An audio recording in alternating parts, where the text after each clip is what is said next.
ಇನ್ನು ಮುಂದೆ ನಿಮ್ಮ ನೆಚ್ಚಿನ ಧಾರಾವಾಹಿಗಳ ಫುಲ್ ಎಪಿಸೋಡ್ಗಳು ಸನ್ ನೆಕ್ಸ್ಟ್ ಆಪ್ನಲ್ಲಿ ಮಾತ್ರ. Sir sir Arjun sir sir Arjun sir ಅಯ್ಯೋ ಸೇವಂತಿ ಅಮ್ಮ ಅಯ್ಯೋ ಮುಟ್ಬೇಡ ಸೇವಂತಿ, ಅವ್ರು ಚೆನ್ನಾಗಿ ಹೊಡೆದ್ಬಿಟ್ಟಿದ್ದಾರೆ. ಅಲ್ಲ ಸರ್, ನೀವೇ 10 ಜನನ ಹೊಡೆದಾಕು ಸಿಂಹ ತರ ಇದ್ದೀರಾ. ನೀವ್ ಹೇಗ್ ಸರ್ ಅವ್ರ ಕೈಲಿ ಓದೇ ತಿಂದ್ರಿ? ಅಯ್ಯೋ ನನ್ ಟೈಮ್ ಸರಿ ಇಲ್ಲ, ನಾನೇನ್ ಮಾಡ್ಲಿ? ತುಂಬಾ ಹೊಡೆದ್ರ ಸರ್? ಯಾಕೆ ಸೇವಂತಿ? ನಿನ್ಗಿನ್ನು ಡೌಟಾ ಸೇವಂತಿ? Sorry sir, really sorry. ನಾನು ಎದುರುಗಡೆನೆ ಇದ್ರು ನಿಮ್ಗೇನು ಹೆಲ್ಪ್ ಮಾಡಕ್ ಆಗ್ಲಿಲ್ಲ. ದಯವಿಟ್ಟು ನನಗೆ ಕ್ಷಮಿಸ್ಬಿಡಿ ಸರ್. ಸಮಾಧಾನ ಮಾಡ್ಕೊಳ್ಳಿ ಮೇಡಮ್. ಬನ್ನಿ ಇವ್ರನ್ನ ಕಾರಲ್ಲಿ ಕೂರ್ಸೋಣ.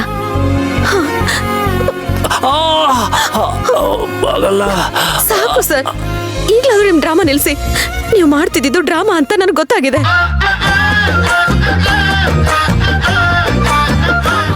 ಡ್ರಾಮಾ ಅಂತ ನಿನಗೆ ಗೊತ್ತಿತ್ತಾ? ಹೌದು, ನನಗೆ ಗೊತ್ತಿತ್ತು. ಅವತ್ತು ನೀವು ರೂಮಲ್ಲಿ ನಾನು ಮಲ್ಕೊಂಡಿರ್ಬೇಕಾದ್ರೆ ನೀವೆದ್ದು ನೀವು ವಾಶ್ರೂಮ್ಗೆ ಹೋಗ್ಬೇಕು ಅಂತ ನೀಟಾಗಿ ನಡ್ಕೊಂಡು ಹೋದ್ರಿ. ಇದನ್ನೆಲ್ಲ ಬೆಡ್ ಮೇಲೆನೆ ಬಿಚ್ಚಿಟ್ಟಿದ್ರಿ. ಅದನ್ನ ನಾನು ನೋಡ್ದೆ. ಅಯ್ಯೋ ಇದನ್ನ ಅವಾಗ್ಲೇ ಹೇಳತ್ತಾನೆ. ನೀವು ಮಾಡಿದ ನಾಟಕ ನೀವೇ ಮುಗಿಸ್ಲಿ ಅಂತ ಕಾಯ್ತಾ ಇದ್ದೆ. ಆಸ್ಪತ್ರೆ ಮರ್ತೋಯ್ತು ಅಂತ ನನ್ನ ಊರೆಲ್ಲ ಸುತ್ಸಿದ್ರಿ. ಆವಾಗ್ಲಾದ್ರೂ ನೀವು ಹೇಳ್ತೀರಾ ಅಂತ ಅನ್ಕೊಂಡೆ, ಆಗ್ಲೂ ಹೇಳಿಲ್ಲ. ಕಲ್ಲೆತ್ತವಾಗಾದ್ರೂ ನೀವು ಸಹಾಯ ಮಾಡ್ತೀರಾ ಅಂತ ಅನ್ಕೊಂಡೆ, ಆವಾಗ್ಲೂ ಒಳ್ಳೆ ಗುಂಡ್ಕಲ್ ತರ ನೋಡ್ಕೊಂಡೆ ಸುಮ್ ಕೂತಿದ್ರಿ. ಈಗ ನೋಡಿ ಹೇಗ್ ಹೊಡೆದಿದ್ದಾರೆ ನಿಮ್ಮನ್ನ. ಆವಾಗ್ಲೇ ಕಲ್ ತಗೊಂಡು ಜಚ್ ಬಿಡ್ಬೇಕು ಅನ್ನಷ್ಟು ಕೋಪ ಬಂದಿತ್ತು ಗೊತ್ತಾ ನನಗೆ. ಆ ರೌಡಿಗಳು ನಿಮ್ಮನ್ನ ಹಂಗ್ ಹೊಡಿತಾ ಇದ್ರು, ಅವಾಗ ನೀವೆದ್ದು ವಾಪಸ್ ಹೊಡಿತೀರಾ ಅಂತ ಅನ್ಕೊಂಡೆ. ಒದೆ ತಿಂದ್ರೆ ಹೊರತು ನಿಮ್ ನಾಟಕ ಮಾತ್ರ ಬಿಟ್ಕೊಡ್ಲಿಲ್ಲ. ಆದ್ರೆ ಇವಾಗ ನಿಜವಾಗ್ಲೂ ಕಾಲೇ ಊರಕ್ಕಾಗ್ತಿಲ್ಲ ಸೇವಂತಿ. ಮೋಸ್ಟ್ಲಿ ಮೂಳೆನೆ ಮುರಿದು ಹೋಗಿದೆ ಅನ್ಸುತ್ತೆ. ಬಿಡ್ತು ಅನ್ನಿ ಸರ್, ಯಾಕೆ ಆ ಥರ ಎಲ್ಲ ಮಾತಾಡ್ತೀರಾ? ಅಯ್ಯೋ ಮೇಡಮ್, ಹಾಗಾದ್ರೆ ಇವ್ರನ್ನ ಮೊದಲು ಹಾಸ್ಪಿಟಲ್ಗೆ ಸೇರಿಸ್ಬೇಕು. ನಡೀರಿ ಕರ್ಕೊಂಡು ಹೋಗೋಣ. ಬನ್ನಿ ಸರ್, ಇದ್ದೇಳಿ ಸರ್. ನಿಧಾನ ಹೇಳಿ.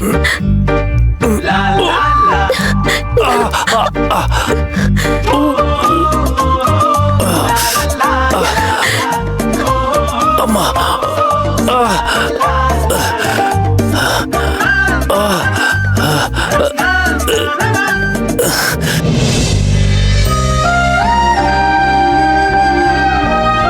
ನೀವು ಹೋಗಿ, ನಾನು ಹಿಂದೆನೆ ಬರ್ತೀನಿ. ಸರಿ, ಹುಷಾರು.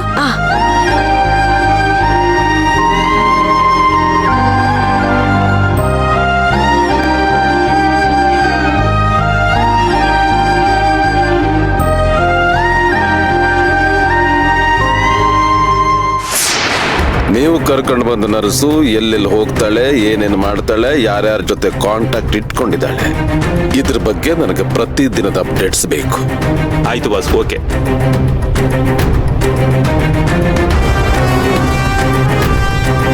ಅಲ್ಲ ಗೆಳೆಯ, ಈ ರೀತಿಯ ನರ್ಸಿಂದೆ ಹುಡುಗರನ್ನ ಬಿಡೋ ಬದಲು ಅವಳು ಹೇಗೂ ತಗ್ಲಾಕೊಂಡಿದ್ಲು ತಾನೆ. ಇಲ್ಲಿದ್ದ ಹಾಗೆ ಅವಳನ್ನ ಹೆದರ್ಸಿ ಬೆದರ್ಸಿ ನಿನಗ್ ಬೇಕಾಗಿರೋ ವಿಷಯನ ತಿಳ್ಕೊಬೋದಾಗಿತ್ತಲ್ವಾ? ಇಲ್ಲ ಅದೇ, ನಮ್ಮ ಹತ್ರ ಹೇಳಿದ ವಿಷಯನೇ ಪ್ರಿಯಾ ಹತ್ರನೂ ಹೇಳಿದಾಳೆ. ಆ ದುಬೈ ಫ್ರೆಂಡ್ ವಿಚಾರ ನಿಜವಾಗ್ಲೂ ಅವಳಿಗೆ ಗೊತ್ತಿಲ್ಲ. ಅವಳು ಸುಳ್ಳು ಹೇಳ್ತಿದ್ದಾಳೆ ಅಂತ ನನಗನ್ನಿಸ್ತಿಲ್ಲ. ಸರಿ, ಈಗ ಮತ್ತ್ಯಾಕೆ ಅವಳು ಹಿಂದೆ ಹುಡುಗರನ್ನ ಬಿಟ್ಟಿದ್ದು? ಆದಿ, ನಮ್ಮ ಹತ್ರ ಅವಳು ಹೇಳದೇ ಇರೋ ಯಾವುದೋ ಒಂದು ವಿಚಾರ ಮುಚ್ಚಿಡ್ತಿದ್ದಾಳೆ ಅಂತ ನನಗನ್ನಿಸ್ತಿದೆ. ಹೌದಾ? ಏನಿರ್ಬೋದಾ ವಿಷಯ? ಐ ಡೋಂಟ್ ನೋ ಆದಿ. ಪ್ರಿಯಾ ದುಡ್ಡು ಕೊಟ್ಟು ಆ ಮಗುನ ಸಾಯಿಸು ಅಂದ್ರು ಇನ್ನೂ ಹೆಚ್ಚಿನ ದುಡ್ಡಿನ ಆಸೆಗೆ ಅವಳು ಮಗುನ ಮಾರಿರಬಹುದು ಅನ್ನೋದನ್ನ ನನಗೆ ನಂಬಕ್ಕಾಗ್ತಿಲ್ಲ. ಆ ದುಬೈ ಫ್ರೆಂಡ್ ಕತೆ ಅಸ್ಲಿನ ಡೌಟು ನನಗಾದಿ. ಹೇಗೆ, ಏನು, ಎತ್ತ ಅನ್ನೋ ಕ್ಲಾರಿಟಿ ನನಗೆ ಸ್ವಲ್ಪನೂ ಸಿಗ್ತಿಲ್ಲ. ಬಟ್ ಆದಿ, ನಮ್ಮ ಸೇವಂತಿ ಮಗುನ ಮಾರಿರ್ಬಹುದು ಅನ್ನೋದ್ರ ಬಗ್ಗೆ ನನಗೆ ಎಲ್ಲೋ ಏನೋ ಮಿಸ್ ಹೊಡಿತಾ ಇದೆ. ಆದಷ್ಟು ಬೇಗ ಸತ್ಯ ಏನು ಅಂತ ತಿಳ್ಕೋಬೇಕು. ಅದಕ್ಕೆ ಈ ಹುಡುಗನ ಬಿಟ್ಟಿತ್ತು. ಆದಿ, ಸೇವಂತಿ ಮಗು ವಿಚಾರದ ಬಗ್ಗೆ ಆದಷ್ಟು ಬೇಗ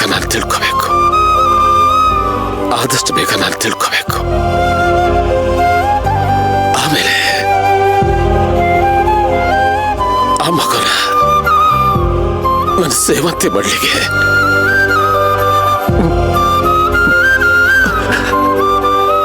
ಆ ಪುಟ್ಟ ಎಷ್ಟೊಂದು ಖುಷಿ ಪಡ್ತಾಳೋ, ಎಷ್ಟೊಂದು ಸಂತೋಷ ಪಡ್ತಾಳೋ ಕಲ್ಪನೆ ಕೂಡ ಮಾಡ್ಕೊಳಕ್ ಆಗ್ತಿಲ್ಲ. ಆದಿ ತಾಯಿ ಕರುಳು ತನ್ನ ಮಗು ಬಗ್ಗೆ ಯಾವತ್ತು ಕನ್ವರ್ಸ್ತಾ ಇರುತ್ತೆ.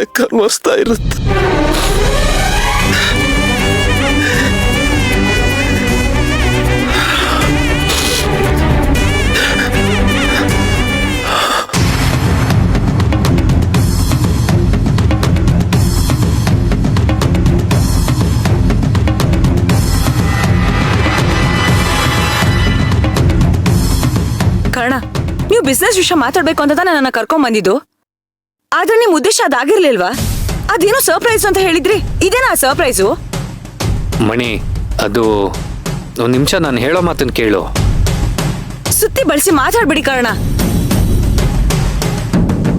ನನ್ನ ಸುಳ್ಳು ಹೇಳಿ ಯಾಕೆ ಕರ್ಕೊಂಡ್ ಬಂದ್ರಿ ಇಲ್ಲಿಗೆ? ನನಗೆ ಬೇರೆ ದಾರಿ ಇರಲಿಲ್ಲ ಮಣಿ. ನಿನ್ನ ಮನಸ್ಥಿತಿ ದಿನದಿಂದ ದಿನಕ್ಕೆ ಹದಗೆಡ್ತಿತ್ತು. ಹಾಗಂತ ನೀವು ನನ್ನ ಸೈಕಿಯಾಟ್ರಿಸ್ಟ್ ಹತ್ರ ಕರ್ಕೊಂಡ್ ಬಂದ್ಬಿಟ್ರಾ? ಅದ್ರಲ್ಲಿ ತಪ್ಪೇನಿದೆ ಮಣಿ? ನಮಗೆ ಫೀವರು ಕೋಲ್ಡು ಅಂತ ಬಂದಾಗ ನಾವು ಡಾಕ್ಟರ್ ಹತ್ರ ಹೋಗಲ್ವಾ? ಇದು ಕೂಡ ಹಾಗೇನೆ, ಒಂದು ಸ್ಮಾಲ್ ಸಜೆಷನ್ ತಗೊಳ್ಳೋಣ ಅಂತ ಅಷ್ಟೇ. ಸೈಕಿಯಾಟ್ರಿಸ್ಟ್ ಹತ್ರ ಸಜೆಷನ್ ತಗೊಳ್ಳೋದು ತಲೆ ಕೆಟ್ಟವ್ರಿಗೆ ಮಾತ್ರ. ನನ್ಗಿನ್ನೂ ತಲೆ ಕೆಟ್ಟಿಲ್ಲ ಕರ್ಣ.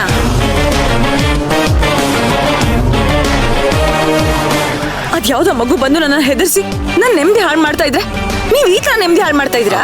ಮೇಡಮ್, ನಿಮ್ ಹಸ್ಬೆಂಡ್ ಸೈಕಿಯಾಟ್ರಿಸ್ಟ್ ಡಾಕ್ಟರ್ ಹತ್ರ ಕರ್ಕೊಂಡ್ ಬಂದಿದ್ದಕ್ಕೆ ಬೇಜಾರ್ ಮಾಡ್ಕೋಬೇಡಿ. ಮನಸ್ಸಿಗೆ ಸಮಸ್ಯೆ ಆದಾಗ ಕನ್ಸಲ್ಟ್ ಮಾಡೋದು ತಪ್ಪೇನಿಲ್ಲ. ಡಾಕ್ಟರ್ ಪ್ಲೀಸ್, ನಿಮ್ ಫೀಸ್ ಎಷ್ಟು ಅಂತ ಹೇಳಿ ಈಗಲೇ ಪೇ ಮಾಡ್ತೀನಿ. ಸಾರಿ ನಿಮ್ ಟೈಮ್ ವೇಸ್ಟ್ ಮಾಡಿದಕ್ಕೆ. ಆದ್ರೆ ಮತ್ತೆ ತೋರ್ಸ್ಕೊಳ್ಳೋ ಅಂತ ನನ್ಗೇನು ಆಗಿಲ್ಲ. ಕರ್ಣ, ಯಾಕೆ ಹೀಗೆ ಮಾಡಿದ್ರಿ? ಮಣಿ, ಸ್ವಲ್ಪ ಸಮಾಧಾನ ಮಾಡ್ಕೋ. ನೀನ್ ಹೀಗೆಲ್ಲ ಆಡ್ಬಾರ್ದು ಅಂತಾನೆ ನಾನು ಇಲ್ಲಿ ಕರ್ಕೊಂಡ್ ಬಂದಿದ್ದು. ಹೀಗೆಲ್ಲ ಅಂತಂದ್ರೆ ಏನು? ಈ ನಡುವೆ ನೀನು ಮೆಂಟಲಿ ತುಂಬಾ ಡಿಸ್ಟರ್ಬ್ ಆಗಿದ್ಯಾ. ಕೇಳ್ದಾಗ್ಲೆಲ್ಲ ಮಗು ಮಗು ಅಂತ ಯಾವ್ದೋ ಮಗು ಬಗ್ಗೆ ತುಂಬಾ ಹೆದರ್ಕೊಳ್ತಾ ಇದ್ಯಾ. ಯಾವ ಮಗು ಅಂತ ಕೇಳಿದ್ರೆ ಅದೇನು ಅಂತಾನೂ ಹೇಳ್ತಿಲ್ಲ.